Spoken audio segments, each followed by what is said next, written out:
Eh bien bonjour à toutes et bonjour à tous, je suis très heureux de vous retrouver pour cette nouvelle vidéo de la chaîne Excel Astuces dans laquelle nous allons aborder aujourd'hui le problème des filtres automatiques.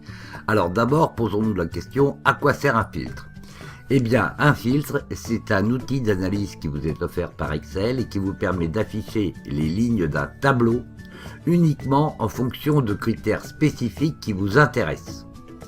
Vous affichez uniquement les données qui vous intéressent et vous masquez les autres. Alors nous allons voir comment procéder.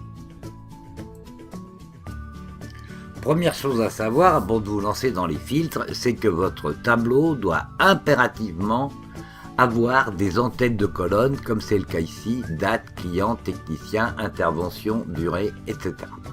Alors nous allons maintenant attaquer les filtres. Alors, on va quitter l'onglet Accueil et on va aller dans l'onglet Données. Ici, les données. Et vous allez voir ici, vous avez un menu spécialisé pour les filtres. C'est à cet endroit ici, voyez-vous. Trier et filtrer.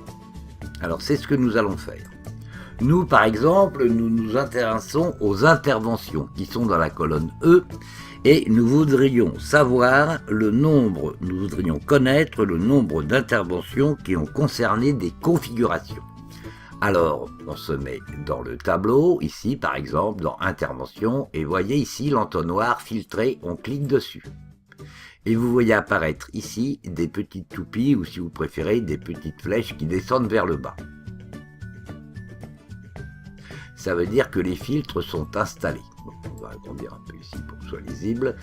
Les filtres sont installés. Alors nous, c'est les interventions, et ce qui nous intéresse, ce sont les interventions de type configuration.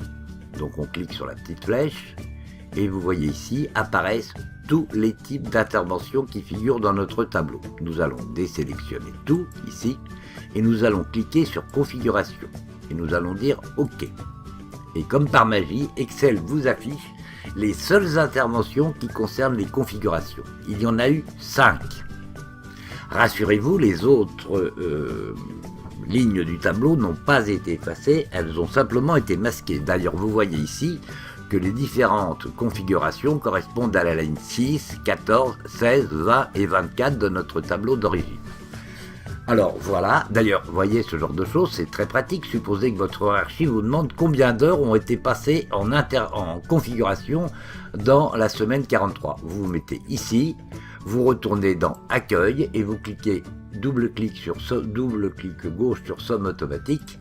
Et voilà, 19 heures. Et maintenant, vous voulez ici savoir le montant total de chiffre d'affaires réalisé. Pareil, double-clic gauche. Et voilà, 1254 €. Voilà. Alors ce qu'il faut que vous sachiez aussi, c'est que le fait d'avoir fait un premier filtre ne vous empêche pas de filtrer à l'intérieur de ce premier filtre. Par exemple, là, nous avons sélectionné uniquement les interventions qui concernaient les configurations et maintenant nous aimerions savoir, dans ces configurations, celles dont le chiffre d'affaires a été supérieur à 200 €. Donc nous nous mettons ici dans le chiffre d'affaires, on va prendre du chiffre d'affaires hors taxe. Vous cliquez ici et vous voyez, vous avez ici des filtres numériques et vous en avez vraiment un grand nombre. Vous pouvez choisir est égal à, est différent de, supérieur à, supérieur ou égal, inférieur, etc. Je vous laisse les découvrir chez vous. Nous voulons que le chiffre d'affaires qui soit supérieur ou égal à 200 €. Donc nous cliquons sur supérieur ou égal, une boîte de dialogue s'affiche, supérieur ou égal à, et là nous tapons tout simplement 200 et nous validons par OK. Et on se constate qu'il y a eu effectivement, sur les 5 interventions de la configuration qu'on a vues précédemment, il y en a eu 3 dont le chiffre d'affaires a été supérieur à 200. Et si on va voir le total hors taxe, comme tout à l'heure, on se met là et on fait double-clic gauche sur Somme automatique et ça a généré 715 € de chiffre d'affaires. Voilà. Alors maintenant, vous vous demandez sans doute comment on fait pour supprimer les filtres. Eh bien, c'est pas compliqué. On retourne dans le menu Données et ici, on clique ici sur Filtrer. Voilà. Et vous retrouvez votre tableau tel qu'il était au début. Il a simplement conservé les petits totaux qu'on avait fait tout à l'heure, 122 heures, et les totaux concernant le chiffre d'affaires hors taxe et le chiffre d'affaires affectuel. Maintenant, je voudrais attirer votre attention sur une dernière chose. On va se remettre dans les filtres, donc on est filtré. Alors, quand il y a des dates, regardez bien, les filtres qui sont mis à votre disposition, vous avez pour faire des filtres chronologiques. Vous pouvez dire est égal à, avant, après, entre, demain, etc., etc. Vous voyez le nombre énorme qui est mis à votre disposition. Bon, on annule.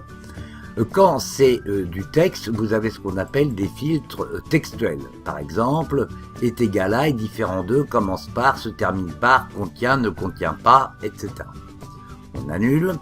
Et quand vous avez des chiffres, des données numériques, vous avez des filtres numériques. C'est ce qu'on a vu tout à l'heure. Égal, supérieur, etc. Donc vous voyez, les filtres, c'est vraiment quelque chose de très utile. Et je vous invite désormais à les utiliser autant de fois que nécessaire. Voilà, je vous remercie d'avoir suivi cette vidéo. Je vous dis à très bientôt pour une prochaine. Au revoir!